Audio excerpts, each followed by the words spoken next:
गासैबो गफुर हालामनि रायजो राजाफोरनिसिम दिनै जोंनि गफुर हालामनि जिथु रादाबगिरिफोरनि आफाद दङ बिनिफ्राय मोनसे जोङो गुरै मोनसे खावलायहरनो सानदों। मानो होननानै बुङोब्ला जों खावलायनो नागिरनाया बेनोदि दिनैनि समाव जिहेतु जोंनि बर' समाजाव गोबांखिनि माखासे हाबाफारिफोर मावबावनांगौ गोबां खामानिफोर दङ आरो बै खामानिफोरखौ मावबोनायनि सायाव मावबोयैनि सायाव नंगौनि नङैनि माखासे गोबां लिडारफोर दिनैनि डेटआव दिनैनि तारिखाव नुजाथिदों आरो बै लिडारफोरा दिनै गुबुन गुबुन फेसबुक एकाउन्ट खुलिनानै फेक एकाउन्ट खुलिनानै गुबुन गुबुन मुं लानानै गुबुन गुबुन बाथ्रा बुंनो हमदों आरो माखासे जिथुनिखि रादाबगिरिफोर दङ बै रादाबगिरिफोरखौ सोंखारिनो हमदों। मानो होननानै बुङोब्ला रादाबगिरिफोरनि बे गाव गावनि मोनसे मोनथाय जि मोनथाया जोंनि बर' समाजनि थाखाय बर' हारिनि थाखाय गफुर हालामनि थाखाय जोङो जेसेबां हागौ गावनि पकेटनिफ्राय रां गारनानै जों रादाब बुथुमनानै नोंथांमोननि खाथियाव लाबोयो आरो नोंथांमोननो जों दिन्थिनो थाखाय नाजायो। खिन्थु बेफोरबायदि माखासे सैथो बाथ्रा लाबोनायखौबो माखासे मानसिफ्रा जोंखौ दुखु मोनो। दुखु मोननानै जोंखौ फेक एकाउन्ट खुलि जोंनि माखासे जिथु पेज दङ बै पेजफोराव गाज्रि गाज्रि बाथ्राफोरजों सोंखारि हरो, गाज्रि गाज्रि राव बुंहरो, जेखौनोखि जोङो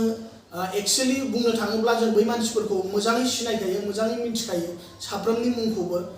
जों न'आव थांनानैबो बिथांमोनखौ बुंहैनो हायो खिन्थु जों बुंहैयाखै आरो बुङाबो जोङो, खारन अगियानजों अगियान जाफानो जेबो गोनांथि गैया, सैमा फाग्लाजों सैमा फाग्ला जाफानो हाया। बिनिखायनो जोङो जोंनि खामानि हिसाबै जोंनि गफुर हालामनि जिथु रादाबगिरिनि आफाद दङ बे आफादनिफ्राय दिनै सिदायै फंसेल' राव, नोंथांमोनहा जुदि बेफोरबायदि फेक एकाउन्ट खुलिनानै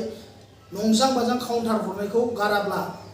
जोङो खिन्थु फैबाय थानाय समाव इयुनाव जोङो FIR लन्च खालामनो गोनां जागोन। बिनिखायनो नोंथांमोनखौ स्ट्रिक्टलि जोङो बर'जों बर' जानानै फंसे राव दिनै फार्स्ट टाइम नोंथांमोननिसिम फार्स्ट एन्ड लास्ट वार्निं, आरो जुदि नोंथांमोनहा बेफोरबायदि बाथ्राफोरखौ बुंबाय थायोबा जोङो FIR लन्च खालामनो गोनां जागोन। जिथु इन्डियान कन्स्टिटिउसन मथे आर्टिकेल 19 आव रोखायै लिरनाय दंखायो मोनफ्रोमबो हारि समाज सुबुं गाव गावनि मोनसे राइट टु इकुवेलिटि दंखायो। बिनि आन्दाराव नोंथाङा मा खालामो लिगेलै नोंथांमोना खालामनो हागोन। बेयाव जोङो सोरनिबा बिमा बिफानिफ्राय सार्टिफिकेट लानानै बेयाव रादाबगिरि खालामनो जेबो प्रयजन गैया होननानै आं सानो आरो जों गोथौयै दुखु मोननाय फोरमायदों। नेक्स्ट टाइम सोरबाफोर बेफोरबायदि बाथ्रा बुंबावोबा एबा बेफोरबायदि फेक एकाउन्टजों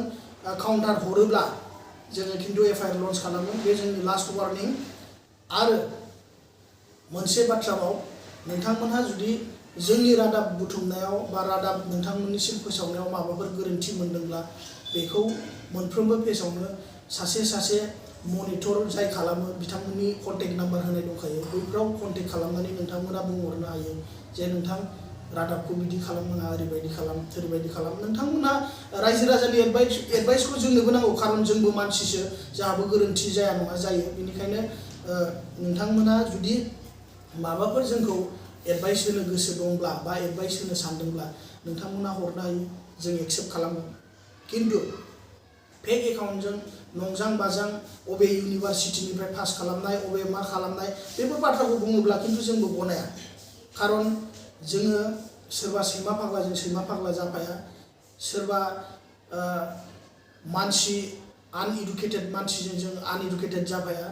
जोंहा गाव गावनि मोनसे सान्थौ दङ, जों बे सान्थौजोंसो खारगोन आरो समाजनि थाखाय जोङो जेसेबांखिनि रादाब लाबोनो हादों हायाखै बे उननि बाथ्रा। खिन्थु जों सासे गफुर हालामनि मानसि हिसाबै जोंहाबो गफुरनि सेन्टिमेन्ट दङ, बेनिखायनो जोंबो गफुरनि सेन्टिमेन्टै माखासे रादाबफोरखौ जों फोसावो। खिन्थु जोङो मालाबाबो सोरनिबा एगेन्स्टआव बाथ्रा बुंफेराखै, सोरनिबा एगेन्स्टआव जों रादाब खालामाखै, सोरबा जोङो संगठनखौ गाज्रि मोननानै बिनि एगेन्स्टआव जों रादाब खालामाखै, बा जों वान साइड जानानै मालाबाबो रादाब दामाखै। बिनिखायनो साफ्रोमनिसिमबो आंनि खावलायनाय माखासे फेसबुक एकाउन्टआव जाय फेक एकाउन्ट खुलिनानै बेफोरबायदि हाबाफारिखौ मावबाय थादों नोंथांमोनहा रोखा जा आरो आं मिन्थिखागौ नोंथांमोनहा जाय बेफोरबायदि काउन्टार होलाबाय थादों बाथ्राखौ बुङा नङो खिन्थु बुंनांगौ जायो नोंथाङा सासे ड्राइभार नोंथाङा गारि सालायग्रा मानसि नोंथाङा गावनि गारि सालायनायाव गोसो हो नोंथांनि न'खरा एफाग्राब जुदि मोजां नङाब्ला नोंथाङा बेफोरबायदि काउन्टारखौ दाहो खिन्थु नेक्स्टआव जुदि नोंथांमोना बेफोरबायदि काउन्टार होनो सानोब्ला केस गेलेनो रेडि जानानै था आरो जोङो एफआइआर लन्च खालामगोना बे रोखा खिन्थु दायो फार्स्ट एन्ड लास्ट वार्निं नोंथांमोननिसिम आरो रैसुमै बसुमतारीमोन नामा रैसुमै बसुमतारी मुंनि मोनसे फेक फेसबुक एकाउन्टजों सोरबा सासे गुबुन सिख्लानि फट'खौ होनानै जोंखौ माखासे कमेन्ट खालामहरदों आरो बे कमेन्टखौ नोंथाङा दानफिनबाय बे जोबोद लाजिथावना खिन्थु जोंनाव स्क्रिनशटआ दङ दासिमबो नोंथांखौबो लास्ट वार्निं इन केस फिउचाराव जुदि नोंथाङा बेफोरबायदि हाबाफारि लाबावोब्ला नोंथाङा थियारि जानानै था जों नोंथांनि एगेन्स्टआव एफआइआर लन्च खालामगोन आरो आङो गाज्रि रावखौबो बुंनो सानाखै जोबथारनायाव बयनिसिमबो रायजो राजानिसिम गुफुर हालामनि जानानै एसेयावनो आंनि बुंनांगौखिनिखौ आं फोजोबनाय जाबाय आरो गुफुर बड' जिथु खौरांगिरि आफाद दङ बे आफादा दिनैनिफ्राय सांग्रां जाबाय बेफोर खेथ्रआव आरो बेफोरबायदि नेक्स्ट टाइम नुबावोब्ला जों बिनि सायाव एक्सन लानाय जासिगोन होननानै जोङो जोंनिनो रादाब